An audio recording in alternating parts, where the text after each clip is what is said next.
저부터 먼저 하고 가겠습니다.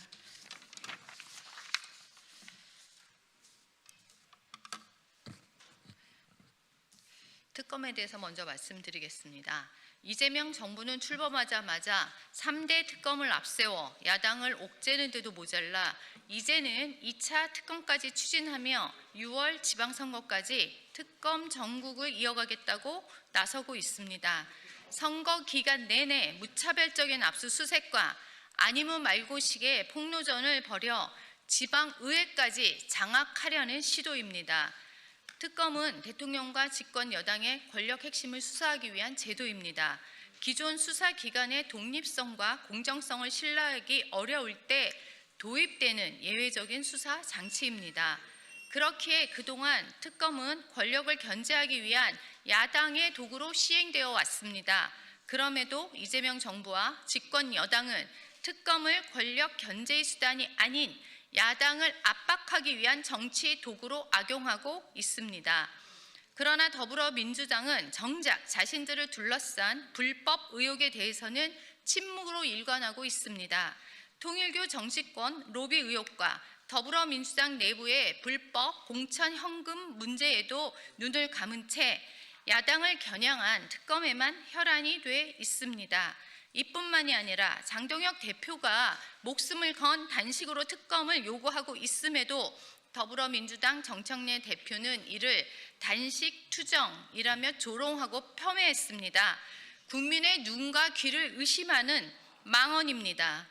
더불어민주당의 불법 공천 뇌물 의혹은 이미 김병기 전 대표와 강선우 의원이 연루된 정황이 드러났고 더불어민주당의 서울시의원 공천 과정에서 1억 원의 현금이 전달된 구체적인 사실까지 확인됐습니다. 지난 21년 더불어민주당 전당대회의 돈봉투 사건에 이어 선거 공천 시스템이 구조적으로 부패했다는 의혹이 반복되고 있음에도 불구하고 자신들에 대한 특검만큼은 끝내 거부하고 있습니다. 국민의힘은 강력히 촉구합니다. 더불어민주당은 장동혁 대표가 목숨을 걸고 요구하고 있는 통일교 정치권 로비 의혹과 불법 공천 헌금 의혹에 대한 특검을 즉각 수용하십시오. 권력은 국민으로부터 잠시 위임받은 것뿐 결코 영원하지 않습니다. 지금의 권력에 취해 특검을 통한 야당 탄압에만 몰두한다면 그 끝에는 반드시 국민의 준엄한 심판이 기다리고 있을 것입니다. 이해운 청문회에 대해서 말씀드리겠습니다. 이해운 기획예산처 장관 후보자가 이해운 기획예산처 장관 후보자가 신성한 인사청문회장을 침대 축구 경기장으로 변질시키고 있습니다. 검증의 시간이 다가오자 불리한 자료는 은폐하고 해명 대신 버티기와 할리우드 액션으로 일관하며 국회와 국민을 기만하고 있습니다. 앞건은 불리하면 개인정보, 유리하면 셀프 홍보를 외치는 이중잣대입니다. 국회가 요구한 2,187건 중 제출은 고작 30% 수준에 그쳤고 그마저도 절반 이상을 개인정보 핑계로 거부했습니다.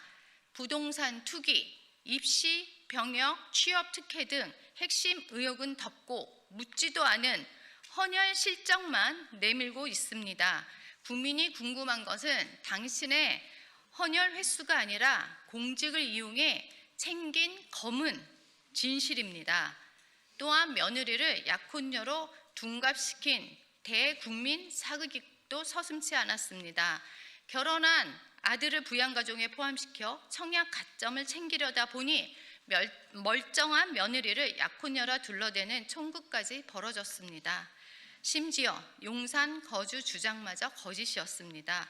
언론에 따르면 폭염이 덮인 당시 5명이 산다는 집의 전력이 사용량이 1인 가구 수준에도 못 미쳐 서류상 유령 거주임이 드러났습니다. 점수를 노린 위장 미혼, 입속을 찾기려는 유령 전입, 수십억 차익을 위해 가족 관계마저 조작한 형태는 명백한 범죄 행위입니다. 심판을 협박하는 적반하장도 유분수입니다. 적당한 검증을 요구하는 야당과 언론에 고발하겠다며 울음장을 놓는 것은 불리한 판정에 심판의 멱살을 잡는 꼴입니다. 이번 사태의 본질은 부실 검증을 깜깜이 청문회로 덮으려는 이재명 정부의 오만함이 빚어낸 참사입니다. 자료 없이 시간만 때우면 임명된다는 착각은 국민을 무시하는 처사입니다. 경기장에 들어누운 선수에게 남은 건 즉각적인 퇴장 명령뿐입니다. 빈 껍데기 자료로 진행하는 맹탕 청문회는 결탄코 있을 수 없습니다. 이재명 대통령은 지금 당장 반치각 이혜훈 후보의 지명을 철회하고 방출하십시오. 그것만이 국민의 분노를 달래는 유일한 길입니다. 감사합니다.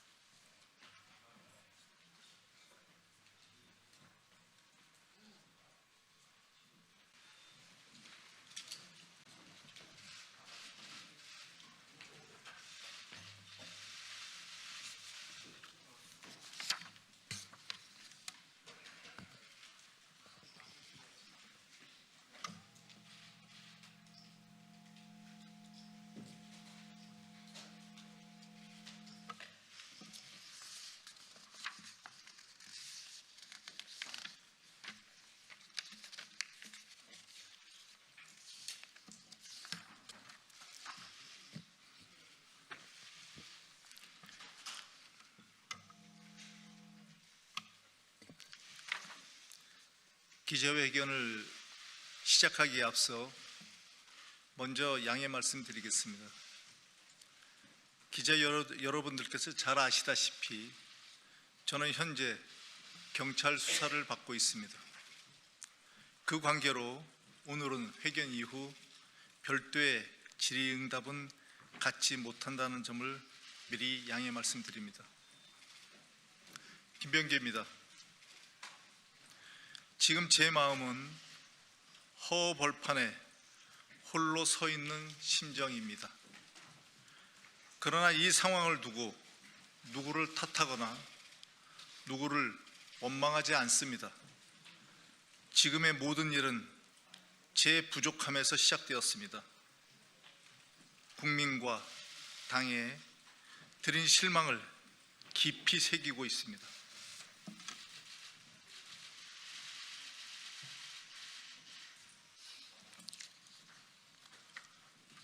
그동안 저는 제명을 당하더라도 스스로 당을 떠나는 선택은 하지 않겠다고 말해왔습니다.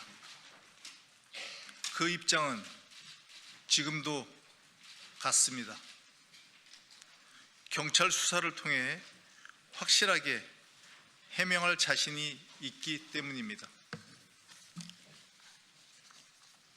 그러나 저는 저로 인해서 당 안에 이견이 생기고 동료들에게 조금이라도 마음의 짐이 된다면 그 부담만큼은 제가 온전히 짊어지고 가야 한다고 생각했습니다. 그래서 저는 아직까지 윤리심판원의 결정문을 통보받지 못했지만 재심을 신청하지 않고 떠나겠습니다. 사랑하는 민주당에 간곡하게 부탁드립니다. 제가 재심을 신청하지 않은 상황에서 제명을 처분한다면 최고위원회의 결정으로 종결하는 방안을 검토해 주십시오. 굳이 의원총회 추인을 거치면서 선배, 동료, 후배 의원 여러분께 조금이라도 마음의 부담을 지우고 싶지 않습니다. 비록 지금 제가 억울하다고 느끼는 부분이 있다고 하더라도 사랑하는 동료 의원들께 같이 비를 맞아달라고 말할 수는 없습니다. 아울러 언론에도 간곡히 말씀드립니다. 확인되지 않은 정황과 자극적인 추측이 덧붙여진 보도만큼은 부디 자제해 주시기를 간곡하게 요청드립니다. 경찰 수사는 이미 신속하게 진행되고 있습니다. 그 결과가 나올 때까지 차분히 지켜봐 주시기를 부탁드립니다. 의혹이 사실이 아님을 입증할 자료는 준비되어 있습니다. 실체적 진실은 반드시 드러날 것입니다. 충실히 조사를 받고 관련 증거를 모두 제출해서 무죄함을 입증할 것입니다. 저는 이재명 정부의 탄생을 함께 했습니다. 제가 어디에 있든 이재명 정부의 성공을 위해 무엇이든 하겠습니다. 모든 의혹을 온전히 씻어내겠습니다. 다시 돌아와 인사드리고 더 낮은 자세로 국민과 당을 위해 일하겠습니다. 경청해 주셔서 진심으로 감사드립니다. 고맙습니다.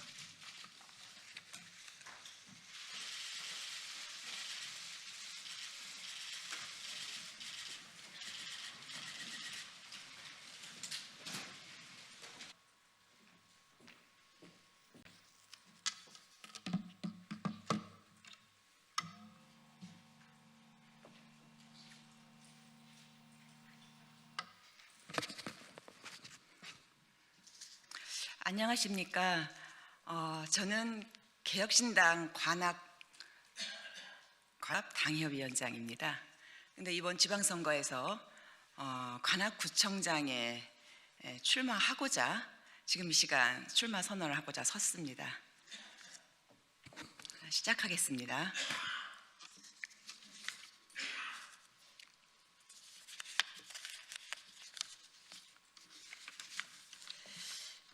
존경하는 관악구민 여러분, 그리고 관악의 미래를 걱정하는 모든 시민 여러분, 저 이예수 오늘 이 자리에서 관악구청장 선거 출마를 선언합니다.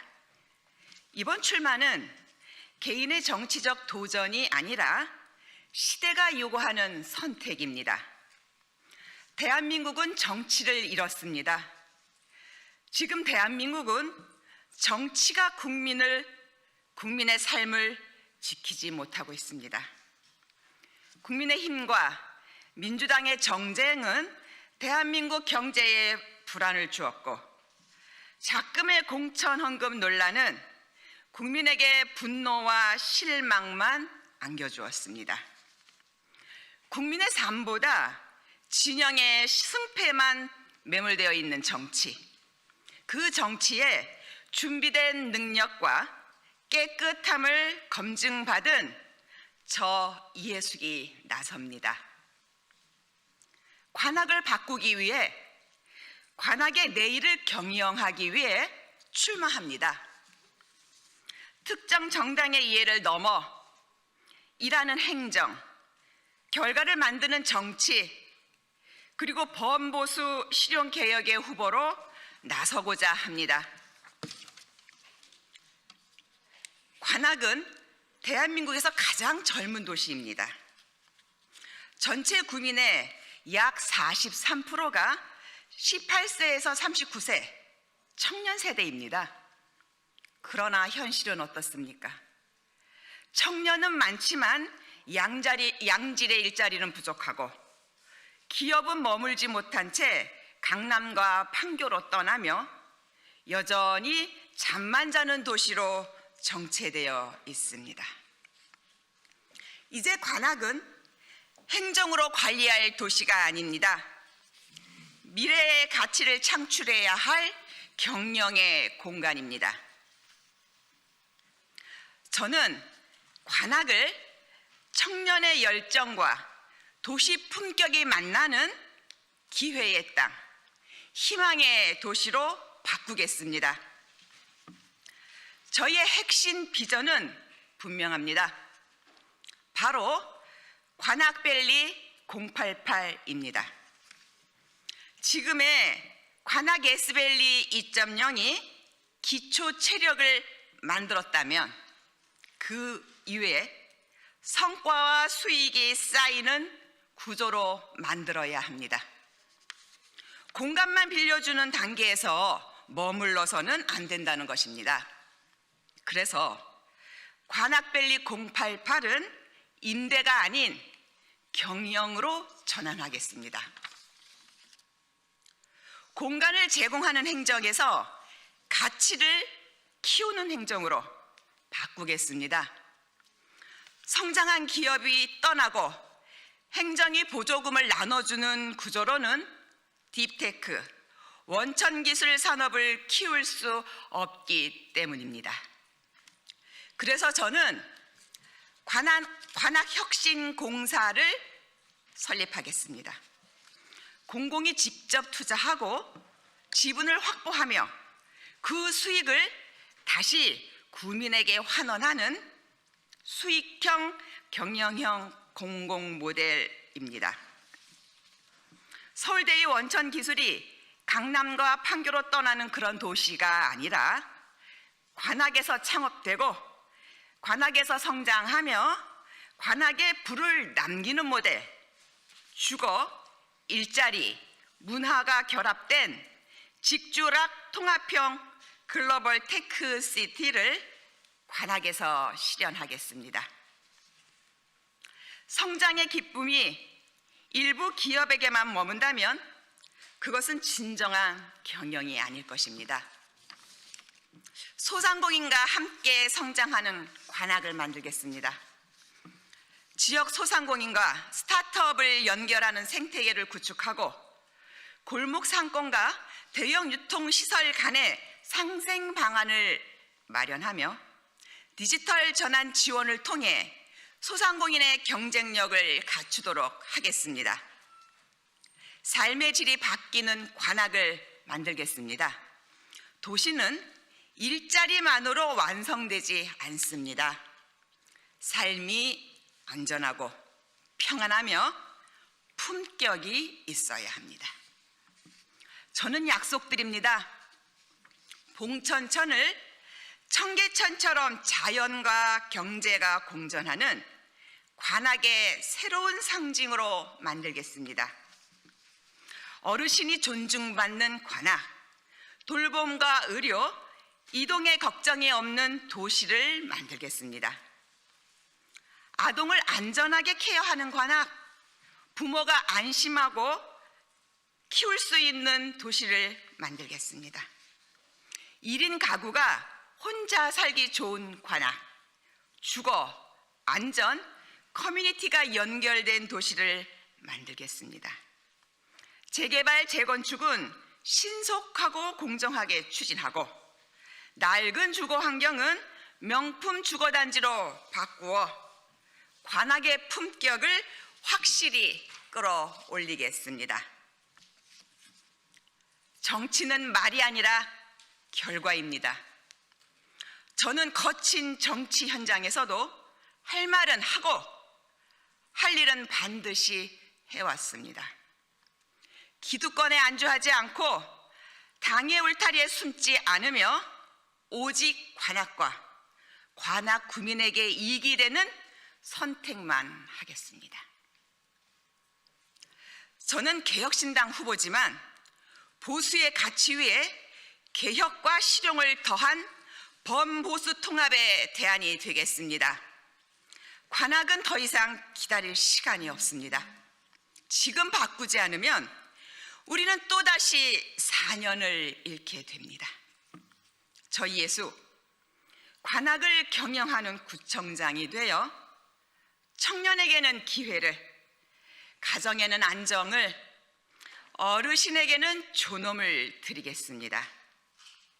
관악의 도약, 대한민국의 정치 패러다임의 전환, 그 길에 제 모든 남은 여정을 바치겠습니다. 감사합니다.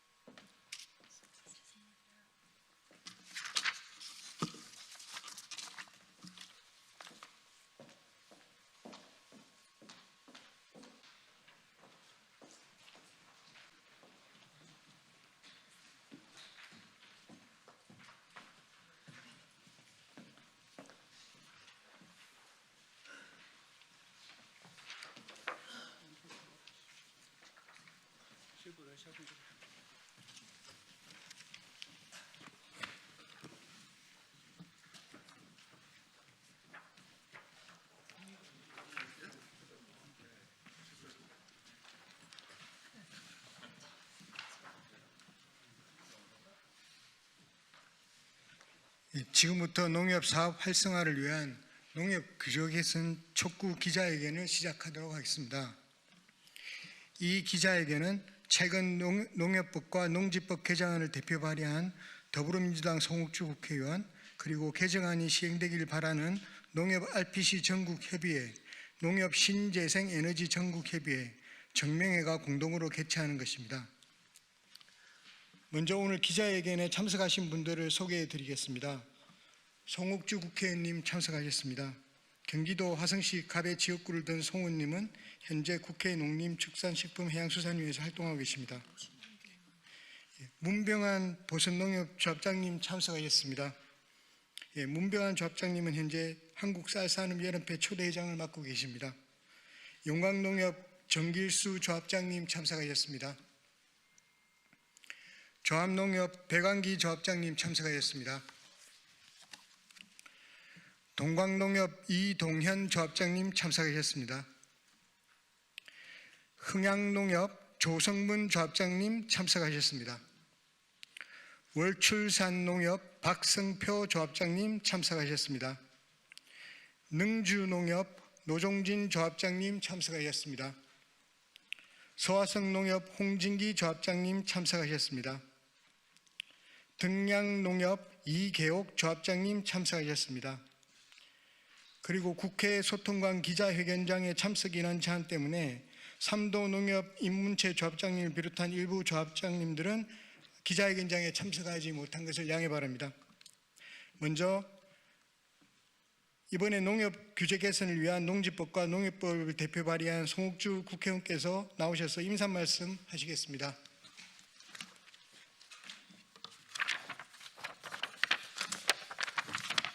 예, 안녕하세요. 국회 농림축산식품해양수산위원회에서 활동하고 있고요. 경기 화성갑 국회의원 송옥주입니다. 최근 농협개혁에 대한 요구가 드높아지고 있습니다. 농업인을 위한 판로를 확보하고 도시 서민을 위한 장바구니 물가 안정을 도모하는 농협 본연의 임무에 충실해달라는 우리 사회의 바람입니다. 농협이 제대로 일을 하려면 잘못을 고치고 혁신하는 개혁 못지않게 사업 활성화에 발목을 잡고 있는 규제를 개선하는 것도 중요합니다. 그동안 설문조사와 간담회, 토론회를 통해 지역농협과 농협중앙회 관계자들의 의견을 수렴했습니다. 이를 통해 농협의 농지 소유 허용, 비조합원의 사업이용 규제 해소, 농협 판매사업 확대를 위한 의정활동을 펼쳐왔습니다. 그리고 오늘 지역농협 조합장님들과 뜻을 모아서 풀리지 않는 수건과제를 해결할 수 있는 입법을 촉구하는 기자회견을 갖게 되었습니다. 아무쪼록 언론인 여러분이 일선 농협 조합장님들의 얘기를 귀 기울여 널리 알려주시기 바랍니다. 앞으로도 농협이 일을 더 잘할 수 있도록 규제를 개선하고 혁신하는 일에 적극 돕도록 하겠습니다. 그리고 오늘 월요일 아침인데요. 우리 문병환 조합장을 비롯해서 멀리 지역에서 오신 조합장님께 깊은 감사 말씀 드리겠습니다. 고맙습니다.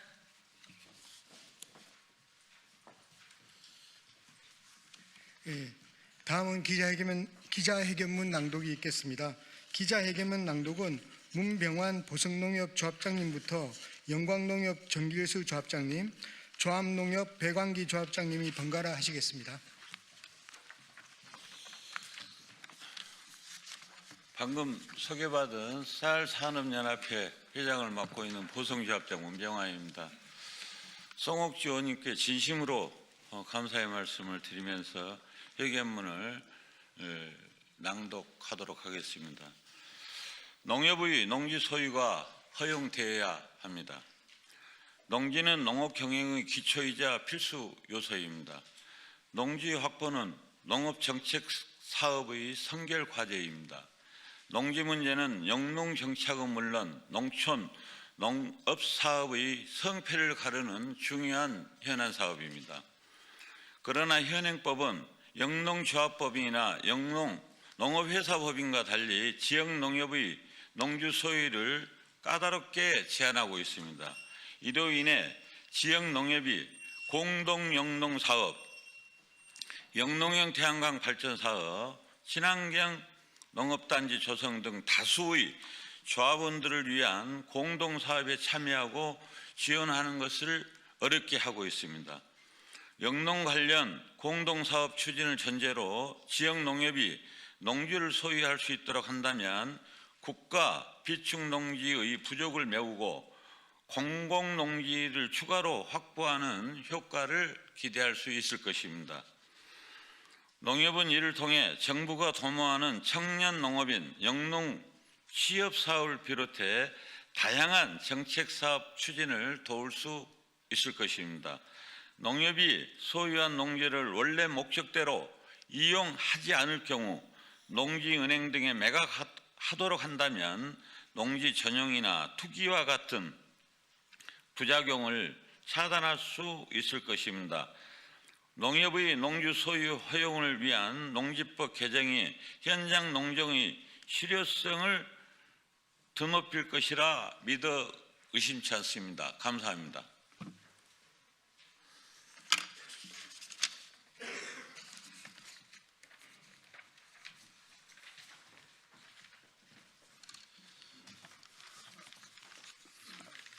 안녕하십니까. 영광농협 정길수 조합장입니다. 저는 농촌농협협의회 회장직을 맡고 있습니다. 비조합원 이용 규제가 사라져야 한다는 말씀을 드리고자 합니다.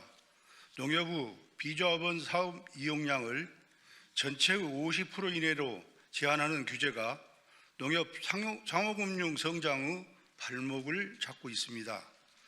다른 상호금융 기관들은 사업량 제한이 사실상 없습니다. 농협만 과도하게 규제하는 것은 형평에 맞지 않습니다. 새마을공고는 비조합원 사업량과 준조합원 가입을 제한하지 않습니다.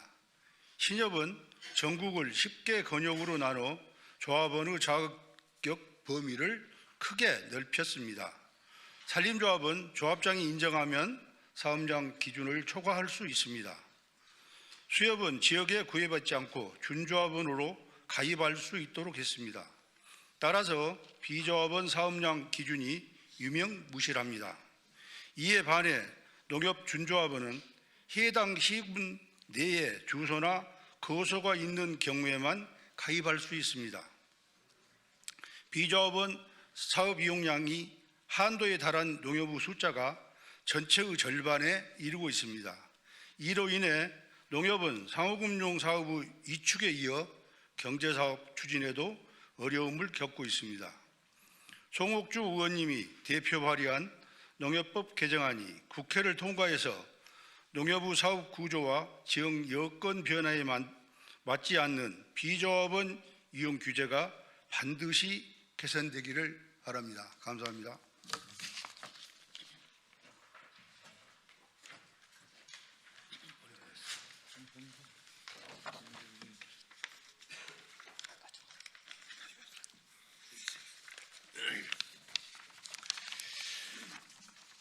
저는 경기 화성 조합농협 백완기입니다. 세 번째로다가 여러분께 말씀드릴 것은 농협 공동 판매 사업 확대가 가능해야 합니다. 시원행 농협법은 농업인의 이익 증진을 위해 2개 이상의 조합들이 조합 공동 사업법인을 만들어 농산물의 판매와 유통 사업을 활성화할 수 있도록 정하고 있습니다.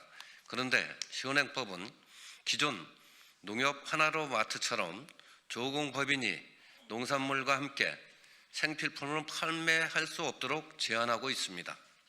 이로 인해 조공법인은 소비자를 위한 상품 구색 확보와 생필품 공급을 통한 수익성 제고에 한계를 짊어지고 있습니다.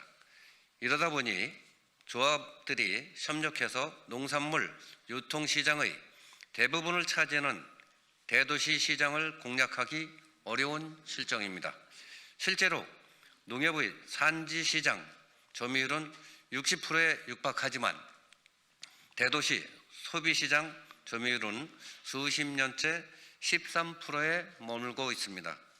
소매가격 데이터를 분석해보면 쌀과 계란을 비롯한 주요 농산물에 대한 농협 하나로마트의 판매 가격이 대형마트나 기업 체인 슈퍼마켓보다 저렴한 것으로 나타났습니다. 조공법인이 생필품을 취급할 수 있게 해서 농산물 판매 확대와 장바구니 물가 안정이란 농협 본연의 목적을 달성할 수 있도록 농협법이 개정되기를 촉구합니다. 2026년 1월 19일 농협 RPC 전국협의회, 농협 신생에너지 전국협의회, 정명희 보성농협, 등량농협, 흥양농협, 동강농협, 영광농협, 능주농협, 월출산농협, 삼동농협, 소화성농협, 종합농협, 조합장 1동.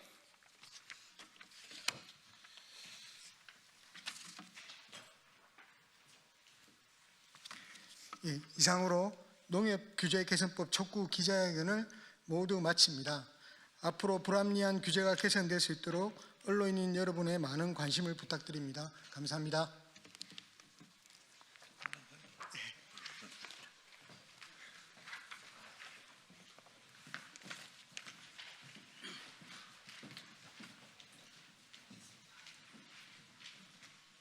네, 반갑습니다. 진보당 상임대표 김재현입니다. 오늘 이 자리는 진보당의 경기도지사 후보 홍성규 후보의 출마 소식을 국민들께 직접 말씀드리는 공식적인 자리입니다. 제가 먼저 인사 말씀 드리겠습니다. 6.3 지방선거가 130여일 앞으로 다가왔습니다. 진보당은 이번 지방선거에서 현재까지 8명의 광역시도지사 후보가 출마 의사를 밝혔습니다. 서울특별시장, 부산광역시장, 울산광역시장, 광주광역시장, 경기도지사, 경남도지사, 전남도지사, 제주특별자치도지사 후보를 비롯해 전국 각지에서 300여 명의 지방선거 후보들이 출마의 태세를 갖추고 있습니다. 오늘은 그 가운데 가장 먼저 당내 선출 절차를 마친 홍성규 경기도지사 후보가 국민 여러분께 정식으로 인사드리게 됐습니다. 홍성규 후보는 지난 제7회 전국 동시지방선거에서 민중당의 경기도지사 후보로 출마하였고 이번에 두 번째 도전장을 내밉니다. 국민들과 언론인들께는 진보당의 대변인으로 더 익숙하실 겁니다. 홍성규 후보는 지난 30여 년간 진보의 한 길에서 고난과 역경을 이겨내며 다양한 경험을 쌓아왔습니다. 기득권에 갇힌 낡은 정치를 거부하고 새로운 정치를 갈구하는 시민들 곁에서 한결같이 고민하고 도전해왔습니다. 또한 누구보다 노동자 서민의 편에서 함께 싸우고 실천해온 인물입니다. 홍성규 후보는 1,400만 도민을 품은 경기도가 바뀌면 대한민국이 바뀔 수 있다는 믿음으로 경기도에서부터 사회대개혁 실현을 선도하겠다는 의지를 밝혔습니다. 앞으로 그 구체적인 비전을 전해드릴 예정입니다. 오늘 오후에는 경기도청에서 기자회견을 갖고 경기도민 여러분께 드리는 말씀을 전할 계획이기도 합니다. 홍성규 후보가 앞으로 선보일 위기의 대한민국을 구하는 경기도정의 비전이 무척이나 기대됩니다. 많은 관심 부탁드리겠습니다. 이어서 우리 윤종호 원내대표님께서 인사 말씀하시겠습니다. 예, 진보당 원내대표를 맡고 있는 울산 북구의 윤종호 의원입니다. 2026년도 지방선거는 12.3 내란을 물리치고 대한민국의 민주주의를 지킨 위대한 국민들의 저력을 보여주는 선거라고 생각합니다. 저는 오늘 경기도를 책임질 수 있는 준비된 후보, 검증된 후보 홍성규 후보를 당당하게 이렇게 추천합니다. 정치인에게는 말과 글은 그의 정치 철학과 신념을 드러낸다고 생각합니다. 홍성규 후보는 진보당의 대변인으로서 전국의 최전선에서 책임 있는 입장을 밝혔고 화성 노동자 센터 소장으로 현장의 노동자들과 서민들의 권리를 지켜오는 데 앞장서 왔습니다. 1,400만 경기도민의 삶을 현장에서부터 바꿔낼 수 있는 사람, 행정의 방향을 분명히 세울 수 있는 후보가 필요합니다. 도민 여러분, 우리 홍성규 후보에게 뜨거운 지지와 사랑을 당부드립니다. 감사합니다.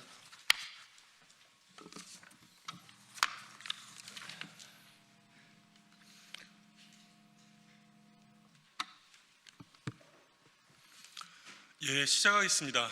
지금까지 이 자리에는 진보당 대변인으로 계속 인사를 드렸지만 오늘은 다른 이름으로 인사를 드리게 되었습니다. 진보당 경기도지사 후보 홍성규입니다. 1,400만 경기도의 변화가 곧 대한민국을 바꿉니다. 광장의 후보를 광장의 도지사로, 사회대개혁 새로운 대한민국은 경기로부터 시작됩니다. 국민 여러분, 진보당 경기도지사 후보 홍성규입니다. 먼저 참담하고 끔찍한 내란 세력에 맞서서 대한민국의 헌정 질서와 민주주의를 함께 지켜주신 우리 국민들께 깊은 존경과 감사의 인사를 드립니다. 모든 것을 다 내어놓고 광장에 나왔던 우리 국민들이 계셨기에 우리는 지금 여기까지, 저 또한 지금 이 자리에 설 수 있었습니다. 저는 광장의 후보로서 광장의 경기도지사가 되겠습니다. 그저 대통령 하나 바꾸려고 우리는 그 추운 엄동설안의 거리로 나서지 않았습니다. 역사적인 첫 번째 탄핵 이후 제대로 된 사회 대개혁을 추진하지 못한 후과는 끝내 윤석열 내란 일당의 등장으로 이어졌고 다시 탄핵 사태를 맞아야 했습니다. 광장의 준엄한 명령은 바로 새로운 대한민국입니다. 누가 뭐래도 이번에는 제대로 된 사회 대개혁의 길을 반드시 걸어야 합니다.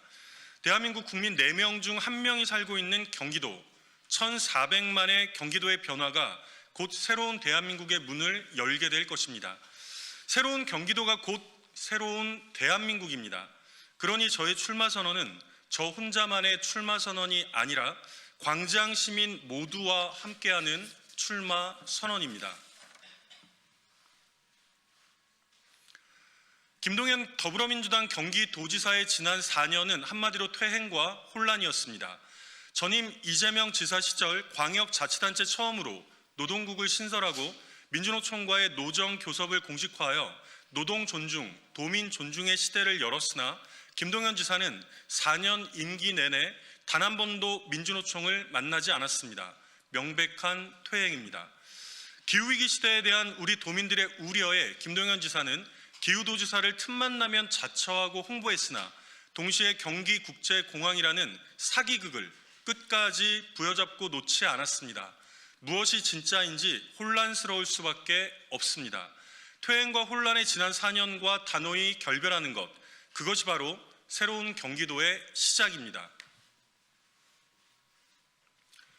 존경하는 경기도민 여러분, 1,400만 도민이 직면한 일자리 부족, 청년 실업, 자산 양극화, 주거권, 돌봄 사각지대, 교통 및 농촌 문제 등은 경기도만의 문제가 아닌 대한민국 전체의 과제입니다. 복합적인 사회 문제의 해답은 결국 공공성의 회복에 있습니다. 공공이 주도하고 시민의 지지와 민간의 협력을 이끌어내 경기도 전역을 빈틈없는 행복 공공복지 도시로 탈바꿈시키겠습니다. 노동 존중은 무엇과도 대체할 수 없는 새로운 경기 도정의 단단한 근간입니다. 일자리와 안전이라는 당면 과제에 대한 책임 있는 대처는 기본입니다. 이를 넘어 우리 경기도민의 절대 다수가 노동자라는 엄연한 현실 앞에서 노동 존중은 1,400만 도민을 도정의 주인으로 섬기겠다는 철학입니다. 노동부지사를 임명하여 도정의 처음부터 끝까지 함께 하겠습니다. 진보정치의 효능감은 도민의 일상에서 그대로 느낄 수 있어야 합니다. 당면하여 쓰레기와 돌봄이라는 두 가지 과제부터 집중하겠습니다. 첫째, 쓰레기 문제에 대한 근본적 해법으로 경기도형 순환경제 모델을 구축하겠습니다. 지금 이 순간에도 충남 아래로 실려가는 경기도의 쓰레기를 보면서 도민들의 우려와 불신은 조금도 가라앉지 않습니다. 원칙은 간단합니다. 우리가 배출한 쓰레기를 우리 스스로 해결하는 것은 당면한 기후위기 시대의 당연한 규준이 되어야 합니다. 그것이 바로 순환경제입니다. 경기도형 순환경제로 저부터 쓰레기 도지사를 자처하는데 망설이지 않을 것입니다. 둘째, 경기도형 맞춤형 공공돌봄 체계를 구축하겠습니다. 고령자와 취약계층뿐 아니라 누구나 돌봄을 받을 수 있고 받아야 하며 우리 모두는 돌봄자이면서 또 돌봄을 받는 사람들입니다. 돌봄통합지원법 시행에 발맞춰 지자체의 자율성을 확보하고 경기도 및 각 기초자치단체의 특성에 맞는 공공돌봄 체계를 만들 것입니다. 무엇보다 앙상하게 겨우 그 명맥만 유지하고 있는 경기사회서비스원부터 대폭 강화하고 확대하여 중심축으로 삼겠습니다. 국민 여러분, 그리고 경기도민 여러분, 지난해 우리가 쏟아부은 열정과 에너지는 소멸하지 않았습니다. 그 뜨거웠던 마음을 그대로 품고 경기도에서부터 사회 대개혁의 문을 활짝 열어내 봅시다. 광장에서 증명한 우리의 힘은 이제 시민의 일상을 지키는 힘으로 이어져야 합니다. 거창한 구호가 아닌 시민의 삶을 바꾸는 효능감 있는 진보 정치를 경기도에서부터 시작하겠습니다. 1,400만 경기도의 변화가 곧 대한민국의 변화입니다. 오는 6월 3일 지방선거가 또 하나의 활짝 열린 광장이 되기를 기대합니다. 광장 시민들 모두가 다시 한자리에 모여 광장의 후보를 광장의 도지사로, 그리하여 새로운 대한민국을 경기도에서부터 시작해 보겠습니다. 감사합니다.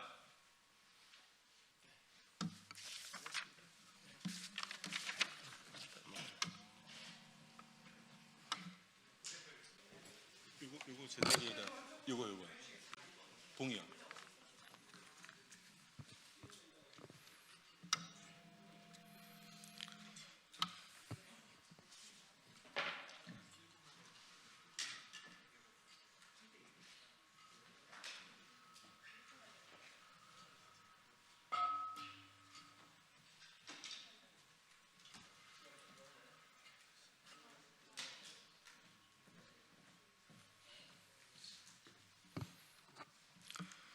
예, 방금 전에 경기도지사 후보로 인사를 드렸는데요. 언제와 다름없이 브리핑 드리겠습니다. 시작하겠습니다. 진보당 대변인 홍성규입니다.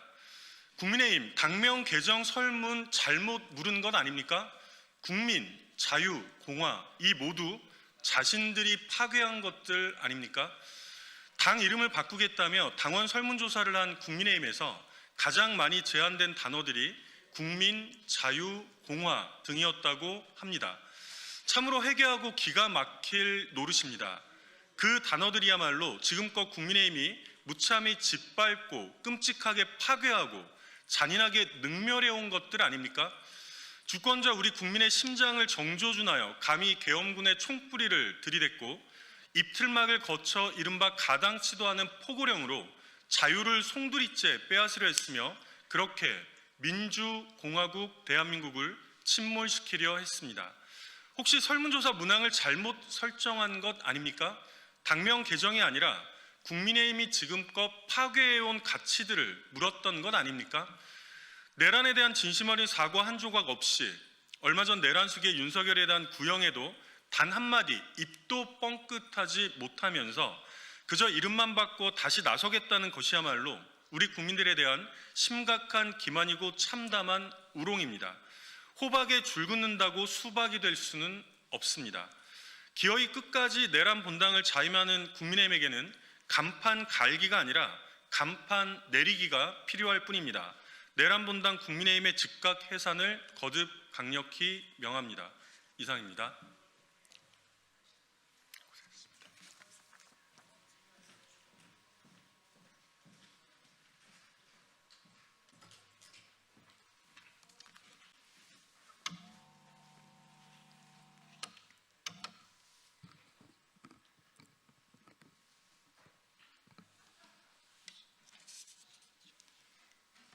네, 기본소득당 대변인 노서영입니다. 오늘은 기본소득당 창당 6주년을 맞이해서 관련 브리핑을 진행하도록 하겠습니다. 창당 6주년 기본소득 대한민국을 향한 담대한 여정을 이어가겠습니다. 기본소득당이 창당 6주년을 맞았습니다. 2019년 1월 19일 급격한 시대적 변화에 끌려다니는 것이 아니라 가장 앞에서 미래를 주도적으로 기획하는 정치를 결심한 청년들이 기본소득을 대한민국의 새로운 사회계약으로 만들기 위해 창당했습니다. 지난 6년간 기본소득당은 기본소득 담론의 확산과 정책적 견인에 앞장섰습니다. 재난기본소득과 민생회복지원금의 실현, 가장 먼저 예측하고 밀어붙였습니다. 햇빛바람연금과 같은 공유부 기본소득의 도입, 혁신성장과 국민배당으로의 확장 등 대한민국이 기본소득 선진국 반열에 오를 때마다 선두를 지켰습니다. 이재명 정부 출범 후에는 곧바로 실현 가능한 기본소득 국정과제의 달성을 위해 협력하고 견인했습니다. 아동수당 연령 확대, 농어촌 기본소득 시범사업 시행 등 이제 그 성과들이 가시화되고 있습니다. 유례없는 복합 위기 앞에서 모두를 위한 정치를 치열하게 고민하고 실천했습니다. 여성가족부 정상화와 12구 이태원 참사 진상규명에 앞장섰고 역대 최초로 생활동반자법을 발의했습니다. 윤석열 정권이 삭감했던 사회연대경제 예산을 복원하고 여순사건위와 진화위 정상화를 주도하며 분명한 성과를 만들어냈습니다. 12.3 내란에도 국민과 함께 최전선에 섰습니다. 계엄 선포 이후 국회에서 계엄 해제 결의와 탄핵 소추안 가결에 힘을 보탰고 내란 국정조사에서 8시 멤버의 존재를 유일하게 밝혀냈습니다. 찬 겨울부터 전 당원이 빛의 광장에서 탄핵을 외쳤고 마침내 민주적 정권 교체를 이루며 빼앗긴 봄을 되찾았습니다. 조직적으로도 꾸준히 성장했습니다. 2019년 서울, 경기, 인천, 부산, 광주 5개 지역에서 출발한 기본소득당은 2022년 전남도당, 2024년 경남도당, 충남도당, 2025년 대구시당, 전북도당 창당으로 확대되었습니다. 그리고 바로 어제 창당 6주년을 하루 앞두고 원주에서 강원도당 창당대회가 열렸습니다. 기본소득당 4기 지도부의 국민과 함께 한 걸음 더라는 슬로건에 걸맞게 기본소득당은 전국 11개 시도당, 50개 시군구 지역위원회, 209명의 대의원, 2만 5천 당원이 함께 움직이는 전국 정당으로 나아가고 있습니다. 지역 현장 중심 정치로 지방선거까지 더욱더 박차를 가하겠습니다. 다가오는 6월에는 기본소득 지방시대를 실현하겠습니다.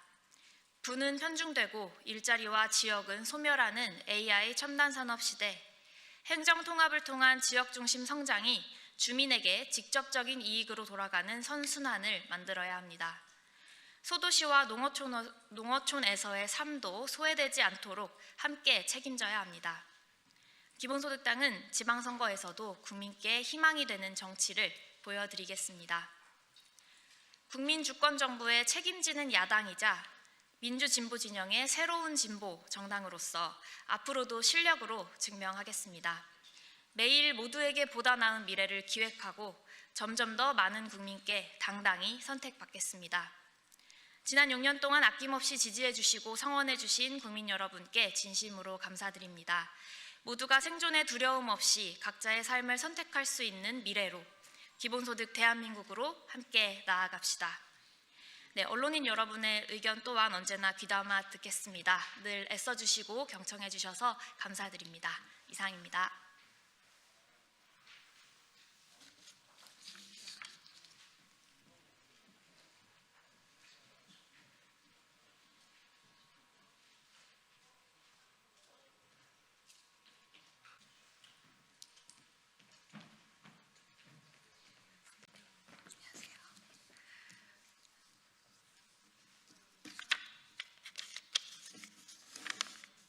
네, 진보당 성남시장 후보 그리고 진보당 공동대표 기자회견 시작하겠습니다.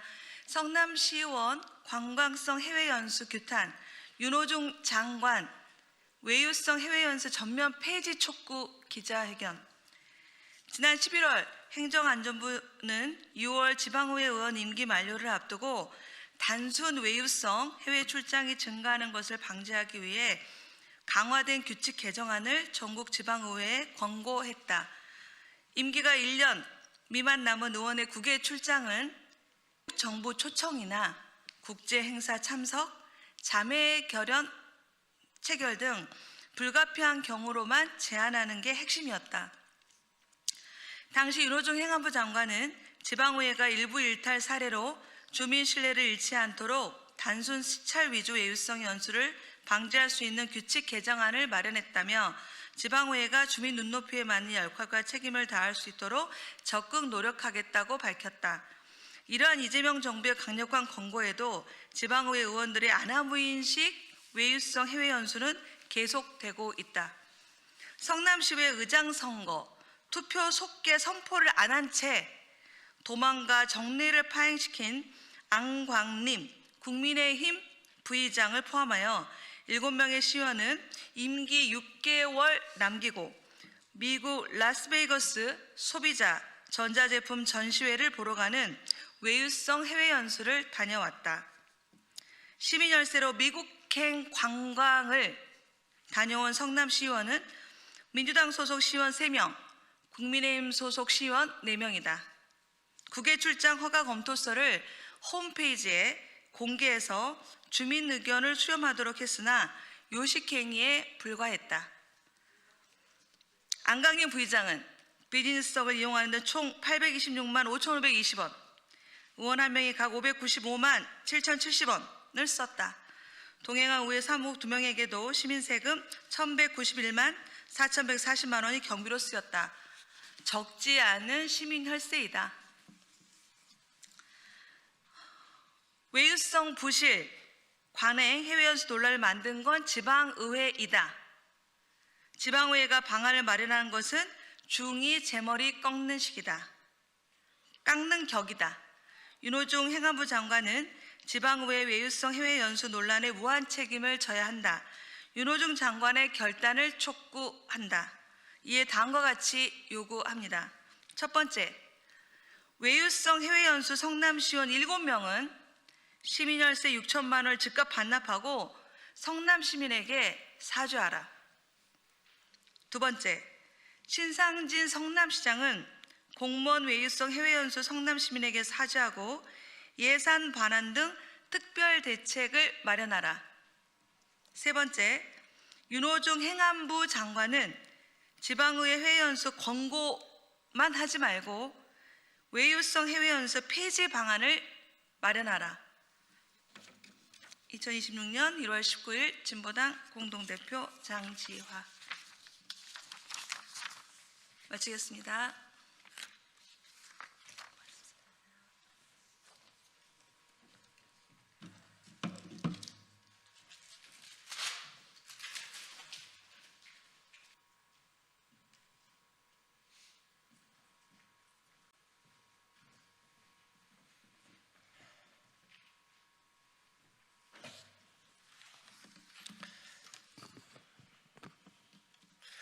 네, 성일종 국회의원입니다. 지방행정 통합을 그동안 저희가 말씀을 드려왔는데 이에 대해서 오늘 한 말씀 드리도록 하겠습니다. 지난 16일 정부가 대전 충남 행정 통합에 따른 지원 방안을 내놓으며 4년 동안 20조 원을 지원하겠다고 밝혔습니다.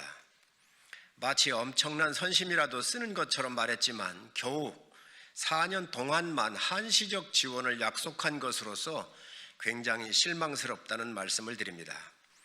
이런 꼼수 정책으로 지방선거에 이용만 하겠다는 것이 지방자치 정신과 지역 간 격차 해소를 위한 이재명 정부의 철학이 묻지 않을 수 없습니다.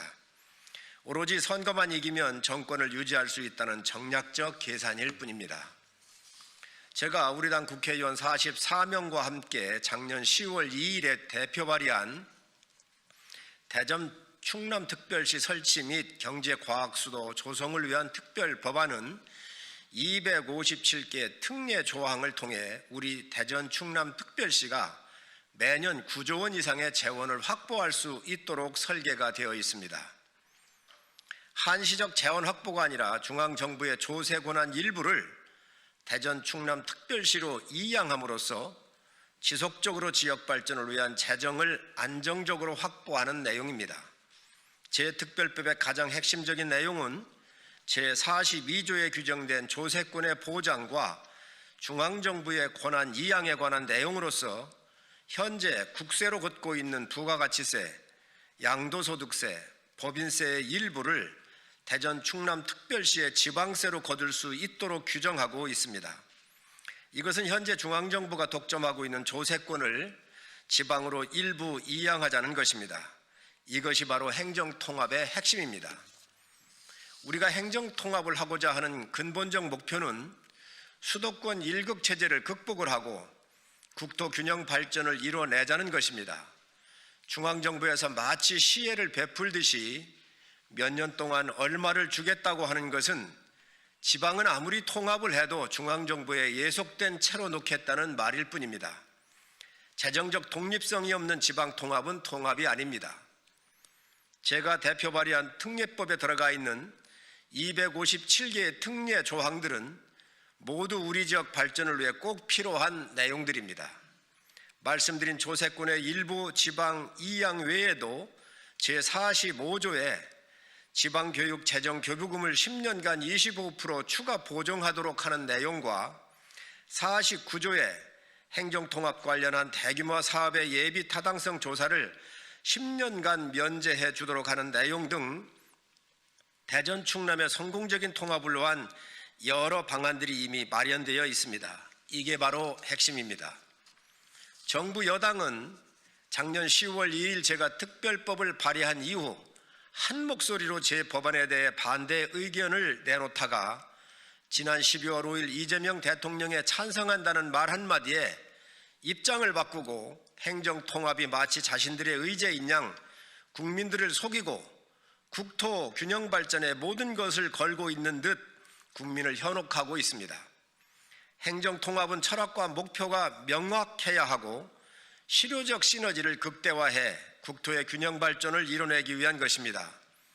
그 필수 조건은 중앙정부에 집중된 조세권을 지방으로 일부 이양하는 것임을 다시 한번 일깨워드립니다. 제가 대표 발의한 특별법은 이미 지난 2024년 11월 21일에 이장우 대전시장과 김태흠 충남지사께서 행정통합 추진 공동선언을 한 이래 오랜 시간에 걸쳐 준비되고 만들어진 법안입니다. 지금 정부 여당이 만드는 법안처럼 한두 달 만에 급조한 법안이 절대로 아닙니다. 정부 여당은 급조한 법안을 어설프게 만들어서 졸속으로 통과시키려 하지 말고 최대한 제가 대표 발의한 특별법의 조항들을 그대로 가져가서 사용하시기 바랍니다. 그러면 행정통합은 분명히 성공할 수 있을 것입니다. 오늘 아침 대통령께서 지방선거 전 행정통합을 안 하면 후회할 만큼 지원해야 한다라고 말씀하셨습니다. 이에 대해서 한 말씀 드리겠습니다. 우리는 단순한 지원을 요구하는 게 아니라 제도의 변경을 통해 수도권과 지방의 격차를 줄여달라는 것입니다. 지방에는 조세권을 보장해주고 중앙정부의 권한을 법정으로 이양을 해달라는 것입니다. 대통령의 말씀은 대전 충남 통합이 안 되면 말 잘 듣는 내 지역만 챙기겠다는 의미가 아닌지 염려스럽습니다. 제도의 뒷받침 없이 한시적으로만 지원하겠다는 것은 또 다른 갈등이 될 것임을 밝혀드리는 바입니다. 위선과 선동으로 국민을 속이는 것이 민주당의 전공이라 해도 지방자치의 철학과 국가 균형 발전의 요구까지 낡은 정치적 술수로 덮을 수는 없습니다. 정부 여당에 경고합니다. 알맹이 없는 거치장으로 국가 대사를 망치지 마시기 바랍니다. 4년간 한시적 지원이라는 사탕발림으로 선거에 이용만 하고 나면 4년 후에는 어떻게 할 것입니까? 100년 대계인 행정통합을 선거에 이용할 생각만 하지 말고 지금이라도 지방의 격차 해소를 위한 진심을 담은 지원 방안을 내놓으시기 바랍니다. 이상입니다.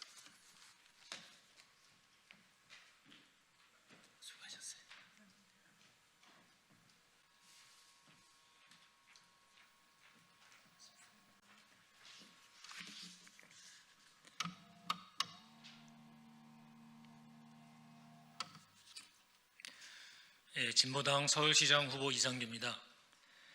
대통령도 모르고 국방부도 모르게 남측 무인기가 북한을 정찰했습니다. 북한의 강력 경고로 화들짝 놀라서 남측이 긴급 수사에 나서자 범인이 언론에 자수합니다. 언론도 활용할 정도의 고단수인데 알고 보니 윤석열 대통령실에서 근무했고 미국 LA에 기반을 둔 넷 프리덤 파이어니어스 활동에도 관여한 바 있는 프로급 전문가입니다. 대한민국에서 정보당국도 국방부도 모르게 대북 사업을 한다? 이 사람 누구입니까? 1992년 9월 평양에서 열렸던 제8차 남북 고위급 회담이 훈령 조작으로 결렬됩니다. 당시 노태우 대통령의 훈령을 조작한 범인은 안기부장 비밀특보였던 이동복으로 밝혀졌는데 아무런 형사 처벌도 징계도 받지 않고 그냥 넘어갑니다. 사후 처리가 더 많은 의혹 덩어리입니다. 이 두 사건의 공통점은 대통령보다 강한 권한이 작동해서 남북 관계를 파탄으로 몰아가려고 했다는 점입니다. 그리고 26년이 지난 2018년 문재인 정부가 판문점 선언, 평양 선언으로 통일의 문을 넘어서려 하자 느닷없이 한미 워킹그룹이 나타나서 모든 남북 교류 사업을 불허했고 남북 교류 파탄에 드디어 성공합니다. 북측은 태도를 180도 바꾸어 남북 적대 국가론으로 돌아섭니다. 통일 회방, 갈등 격화 공작을 몰래 할 수 없게 되자 공개 합법적으로 대한민국 정부를 압박한 것입니다. 한미 관계는 평등도, 호혜도, 상호 이익도 아닙니다. 여중생 미선희 효순이를 장갑차로 짓밟고도 미군 조종사는 버젓이 제 나라로 돌아가고 미군 훈련은 언제나처럼 무소불위로 진행됩니다. 자기들 일자리 늘리겠다고 공장 지어달라 해서 들어간 대한민국 노동자 수백 명을 군사작전하듯 체포, 구금, 유린합니다. 살인노동에 산재 은폐, 정보 유출까지 불법 탈법이 만천하에 드러나도 미국 기업 쿠팡을 건드리지 말라고 노골적으로 압력을 행사합니다. 북한에 무인기를 띄우고 전쟁을 유도했던 윤석열과 군부 세력이 구속 재판을 받는 중인데도 다시 무인기 침투를 그것도 대한민국 정부 모르게 시도했다는 자체가 대담한 발상이자 권력형 도발입니다. 미국의 혀처럼 놀아나던 윤석열 정권이 탄핵되고 국민주권 이재명 정부가 들어서자 누군가는 불안하고 초조한 모양입니다. 초점은 윤석열 대통령실이 아닙니다. 30대 남성 2명은 대통령실 위에 있습니다. 국방부, 정보당국 위에 있습니다. 거침없는 그들의 대북 도발 행위를 낱낱이 배후까지 전모를 밝혀야 합니다. 대한민국은 대한국민의 것입니다. 한 꼭지 더 말씀드리겠습니다. 오세훈 시장이 이재명 정부 부동산 정책 철회를 요구했습니다. 규제 일변도 11호 대책을 폐지해서 재개발, 재건축을 활성화하자는 취지입니다. 11호 대책 폐지에는 동의합니다. 그러나 오세훈 시장에게 동의할 수 없는 이유는 종묘 앞 초고층 개발, 용산 국제업무지구 같은 개발이익 중심, 토세력 중심의 정책으로 일관하기 때문입니다. 똥 묻은 개가 겨 묻은 개 탓한다고 돈 있고 빽 있는 자들을 위해 초지일관 서울 행정을 몰아온 오세훈 시장에게 딱 어울리는 말입니다. 강남 마용성 공화국 해체, 대한민국 부동산 대책의 핵심은 첫째, 보유세 강화, 거래세 완화로 매매를 활성화해야 합니다. 둘째, 강남 또는 마용성에 대규모 공공임대주택 공급으로 집값을 하향 안정화해야 합니다. 진보당은 이미 용산 미군 기지가 있던 용산공원 활용을 제안한 바 있습니다. 세 번째, 당장은 청년 월세 반값, 주거 취약 계층 지원부터 시행합시다. 감사합니다.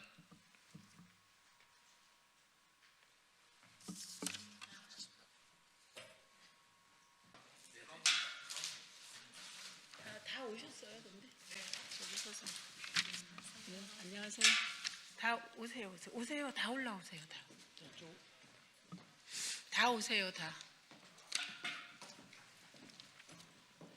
아니 다 빨리 오세요. 네.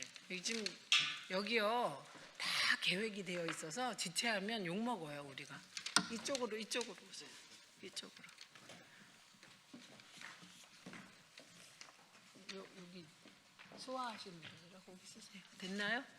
지금 3시 20분 됐죠? 시작할게요. 30분 원래 시작 아닙니까? 20분입니까? 20분으로 내가 알고 있는데? 네. 20분이야.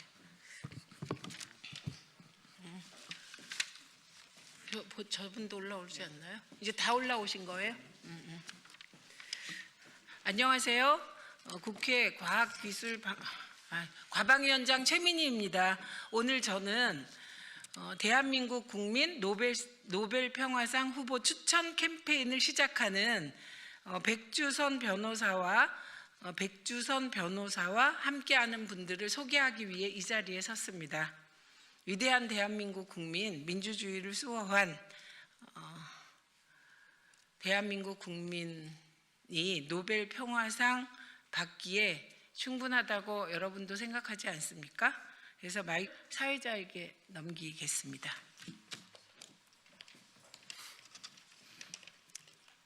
네, 오늘 기자회견은 당원 주권시대가 주최하고 더불어민주당 남양주갑 국회의원 최민희 의원실이 공동 주관합니다.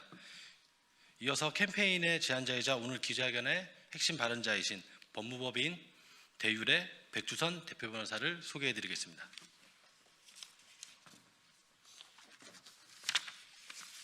예, 방금 소개받은 백주선입니다. 준비한 취지문을 바로 낭독하도록 하겠습니다. 존경하는 국민 여러분, 그리고 언론인 여러분, 저는 오늘 대한민국 국민 전체 이름으로 그리고 헌법을 지켜낸 시민의 한 사람으로서 이 자리에 섰습니다. 2024년 12월 3일 우리는 민주주의가 무너질 수도 있는 순간을 눈앞에서 마주했습니다. 총과 탱크가 아니라 시민의 몸과 의지로 계엄과 내란 시도를 멈춰 세운 날이었습니다. 그날 대한민국 국민은 도망치지 않았고 침묵하지 않았으며 폭력으로도 맞서지 않았습니다. 헌법으로 맞섰고 민주주의로 이겼습니다. 대한민국 국회는 12.3 비상계엄을 해제한 대한민국 국민께 드리는 감사문에서 분명히 기록했습니다. 계엄을 막아낸 것은 대한민국 국민이다. 이 문장은 정치적 수사가 아닙니다. 대한민국 헌정사에 남은 공식 기록입니다. 노벨 평화상은 평화를 말한 사람이 아니라 평화를 만들어낸 주체에게 주어지는 상입니다. 대한민국 국민은 무력 충돌 없이 시민의 연대로 헌정 질서를 회복했습니다. 이보다 더 분명한 평화의 실천이 어디 있겠습니까?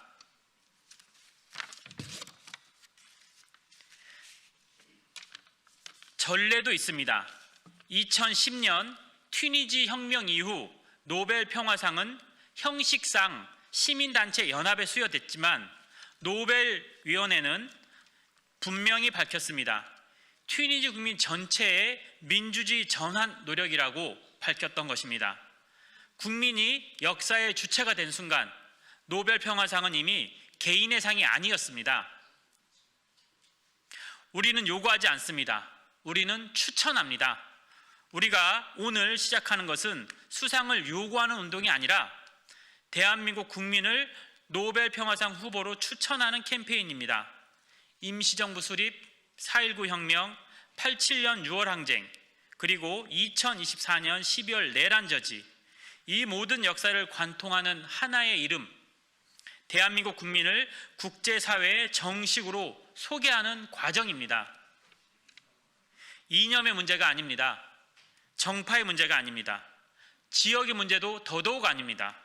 계엄과 내란을 멈춰 세운 국민 전체의 역사적 명예를 세계가 함께 인정하도록 만드는 과정입니다. 오늘 이 자리에서 대한민국 국민 노벨평화상 후보 추천 캠페인을 공식 추진할 것을 다시 한번 선언합니다. 이 캠페인의 성과를 모아 대한민국 집권 여당의 당대표인 정청래 더불어민주당 대표에게 전달하여 대한민국 국민을 노벨평화상 후보로 추천해 줄 것을 공식적으로 건의할 생각입니다. 대한민국 국민은 이미 민주주의를 지켰고 이미 평화를 만들어냈습니다. 이제 세계가 이 이름을 공식적으로 기억하도록 할 차례입니다. 감사합니다.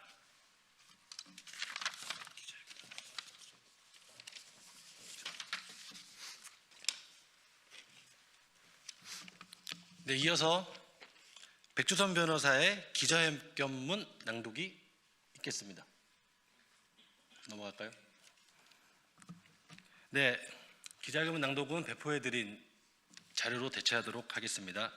지금 이 자리에서 저희 당원 주권시대는 대한민국 국민 노벨평화상 후보 추천 캠페인의 공식 추진을 선언하였습니다. 본 캠페인은 전국민 서명운동과 시민 참여를 통해 그 뜻을 모아 정청래 더불어민주당 대표에게 전달하여 대한민국 국민을 노벨평화상 후보로 공식 추천해 줄 것을 건의할 예정입니다. 이상으로 대한민국 국민 노벨평화상 후보 추천 캠페인 국회 기자회견을 모두 마치겠습니다. 12상 계엄과 내란을 멈춰 세운 위대한 대한민국 국민 전체의 역사적 명예를 세계가 함께 기억하도록 함께하는 출발점입니다. 참석해 주신 모든 분들께 감사드립니다.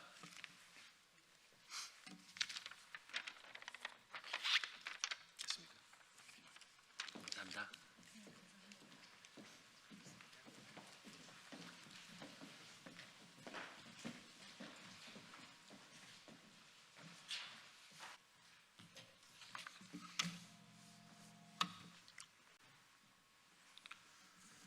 더불어민주당 대변인 김지호입니다. 윤석열 체포 방해에 동참한 45인 국민의힘 의원들은 왜 침묵하고 있습니까? 윤석열 전 대통령의 체포 방해 행위에 대해 사법부가 유죄 판단을 내렸습니다. 법원이 적법하게 발부한 체포영장 집행을 막은 행위가 불법이었음이 분명히 확인된 것입니다. 이는 개인의 이탈이 아니라 대한민국 법치주의에 대한 중대한 도전이었습니다. 문제는 그 현장에 함께 있었던 국민의힘 소속 45명의 의원들입니다. 이들은 체포 집행을 막겠다며 관저 앞으로 직결했고 결과적으로 공권력을 적법한 집행을 방해하는 데 동참했습니다. 국회의원이라는 헌법기관이 법위에 군림하려 한 전례를 찾기 어려운 사태였습니다. 그럼에도 해당 의원들과 국민의힘은 지금까지 아무런 책임 있는 입장도 내놓지 않고 있습니다. 사법적 판단이 내려진 이후에도 이어지는 침묵은 반성이 아니라 명백한 책임 회피입니다. 불법이 확인된 사항 앞에서조차 침묵으로 일관하는 태도는 국민을 외면하는 행위입니다. 국회의원은 누구보다 법과 헌법을 존중해야 할 책무를 지닌 공직자입니다. 권력자를 비호하기 위해 법 집행을 가로막는 선택은 명백한 정치적 판단의 실패이며 그에 상응하는 책임이 반드시 뒤따라야 합니다. 이는 일부 개인의 문제가 아니라 국민의힘 전체가 답해야 할 사항입니다. 더불어민주당은 국민의힘 45명 의원들에게 분명히 요구합니다. 침묵을 거두고 국민 앞에 입장을 밝히십시오. 잘못에 대해서는 사과하고 정치적, 법적 책임을 분명히 하십시오. 그것이 민주공화국의 공직자가 갖춰야 할 최소한의 양심입니다. 더불어민주당 대변인 김지호였습니다. 감사합니다.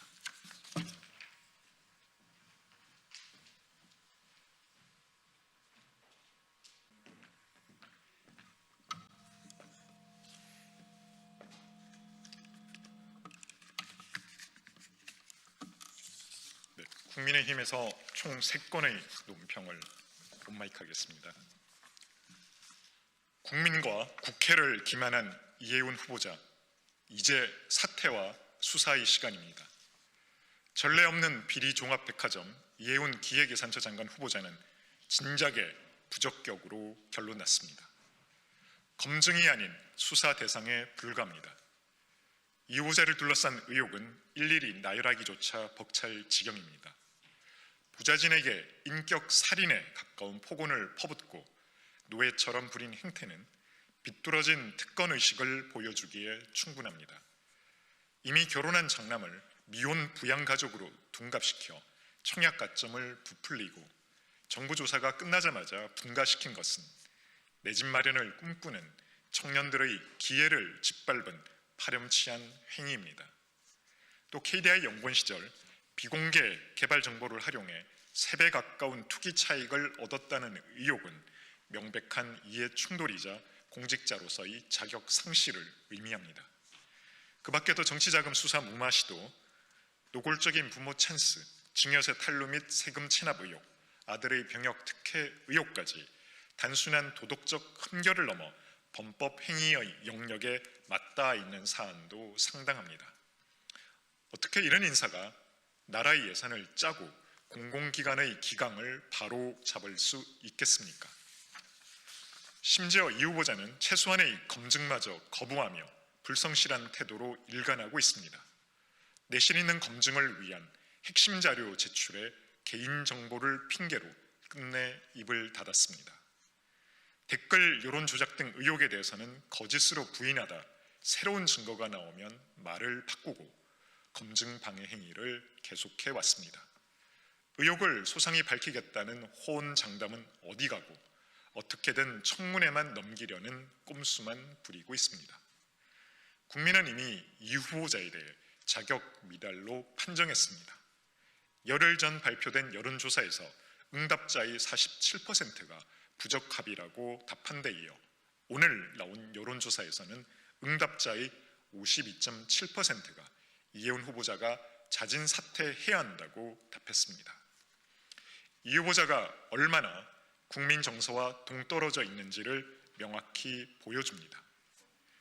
이쯤 되면 이해훈 후보자는 국회가 아닌 수사기관으로 발걸음을 옮기는 것이 마땅합니다. 그것이 본인이 해소하는 공정에 대한 마지막 속죄의 길이며 국민에 대한 마지막 예의일 것입니다. 아울러 이재명 대통령에게도 경고합니다.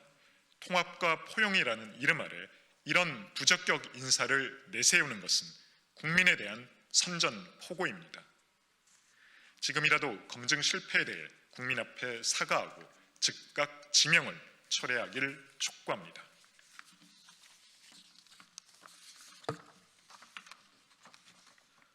김병기 의원은 의원직을 사퇴하고 민주당은 공천헌금 특검을 즉각 수용하십시오.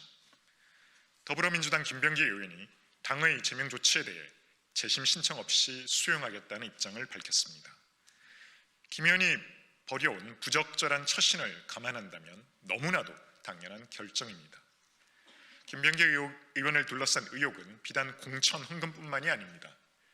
대한항공 호텔 숙박권 수수, 의존 요구 의혹, 쿠팡 대표와의 고가 식사 및 인사 개입 의혹, 장남 국가정보원 채용 개입 의혹, 지역병원 진료 특혜 의혹까지 열거하기도 어려울 지경입니다. 그럼에도 김 의원에 대한 경찰의 봐주기 수사는 온갖 억측을 낳고 있습니다. 경찰은 살아있는 권력에 대한 수사에 대한 부담을 느끼고 집권 여당의 눈치를 보며 사실상 봐주기식 수사, 부실 수사로 일관하고 있습니다. 정권의 충견이 된 경찰이 제대로 된 수사에 나서리라 믿는 국민은 없습니다. 민주당은 휴먼 에러, 개인 일탈을 운운하며 꼬리 자르기식 징계로 일관하고 있지만 국민은 탈당, 제명 같은 말장난에는 관심이 없습니다. 제명과 탈당은 결코 문제 해결의 수단이 될 수 없습니다. 이번 사태를 김병기 의원과 강선호 의원의 개인 비리로 치부해 덮으려는 얄팍한 꼼수에 불과합니다. 공천비리는 선거의 공정성을 훼손하고 민주주의의 근간을 뒤흔드는 중대한 범죄입니다. 민주당이 공천비리 척결에 일말의 의지가 있다면 지금이라도 진정성 있는 대국민 사과에 나서야 합니다. 국민은 공천을 돈으로 사고 판 자가 누구인지, 누가 어디까지 개입했는지, 그리고 누가 이 중대한 사안을 조직적으로 덮었는지 실체적 진실을 밝혀주기를 원하고 있습니다. 민주당은 즉각 김병기 의원을 포함한 공천헌금 특검을 수용하십시오.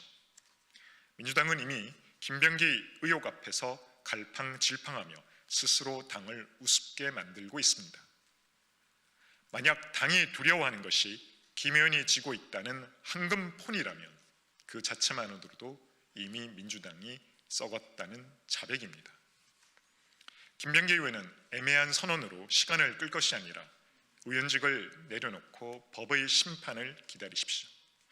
당을 떠나는 흉내가 책임의 끝이 될 수 없다는 점을 반드시 명심하시기 바랍니다. 이재명 정부의 부동산 증세 시사 또다시 시장에 폭탄을 내던지려 하는 겁니까? 경제정책 컨트롤 타워인 김용범 청와대 정책실장이 한 언론과의 인터뷰에서 공급 정책이 발표되면 그 다음엔 세금 문제를 고민할 것이라며 보유세와 양도세 인상 카드를 정부가 만지작거리고 있음을 시사했습니다. 이재명 대통령은 수차례 세금으로 집값을 잡지 않겠다고 했지만 지난해 10월 구윤철 부총리 겸 기획재정부 장관에 이어 이번 김용범 실장에 이르기까지 정부 고위급 인사들이 반복적으로 세금 인상 발언을 내비치고 있다는 건 원론적 이야기로 치부하기에는 그 무게가 결코 가볍지 않습니다. 경제정책을 총괄하는 정부 인사들의 발언이 나올 때마다 민주당은 발언의 파장을 축소하고 있지만 당정 간의 엇박자만 드러낼 뿐입니다. 세금만으로 시장을 통제하겠다는 위험한 망상은 문재인 정부 때 처절하게 실패했으며 그 누구보다 이재명 정부와 민주당 인사들이 똑똑히 목도해 왔습니다. 그런데도 이재명 정부는 반면 교사는커녕 또다시 세금에 의존한 잘못된 정책과 실패의 선례를 답습하겠다는 무책임한 도박을 하려 하고 있습니다. 책임지지도 못할 발언을 일삼는 건 국민을 기만하는 행위이자 무능을 자인하는 셈입니다. 부동산 관련 세금 인상은 단순한 세율 조정이 아니라 국민의 재산권과 직결된 사안인 만큼 원칙과 신뢰를 바탕으로 한 신중한 접근이 필요합니다. 소득은 늘지 않았는데 공시가격이 올랐다는 이유로 세금을 과도하게 부과한다면 그 부담은 실수요자와 고령층에게 고스란히 전가될 것이며 결국 강력한 조세 정책에 대한 저항과 정책 불신이 뒤따를 수밖에 없습니다. 이는 이재명 정부 정책에 대한 불신과 정책의 정당성을 훼손시키는 결과를 불러올 것이며 원칙 없는 인상은 조세 정의를 해치고 신뢰 없는 정책은 결코 성공할 수 없다는 걸 잊지 말아야 합니다. 이재명 정부 출범 이후 발표된 세 차례의 부동산 정책은 잡겠다는 집값은 못 잡고 서민, 청년, 신혼부부 등 실수요자의 목덜미만 잡게 만들었습니다. 서울의 집값은 천정부지로 뛰고 있고 주택매매 거래가 얼어붙었으며 전 월세 매물까지 부족해져 전세의 월세화 등으로 임대료가 치솟고 있습니다. 이재명 정부의 무리한 부동산 규제는 서울 집중 등 시장 왜곡을 부추기고 있으며 국민들은 이재명 정부의 부동산 정책을 신뢰하지 않고 있습니다. 정부가 규제하면 할수록 집값이 올라간다고 굳게 믿을 뿐입니다. 정부는 세제 합리화를 고민하기보다 하루라도 빨리 제대로 된 공급 확대책을 발표하고 신속한 추진을 해야 합니다. 아울러 주택시장 전반에 대한 구조적 진단과 공급 전략부터 재정립하시기 바랍니다.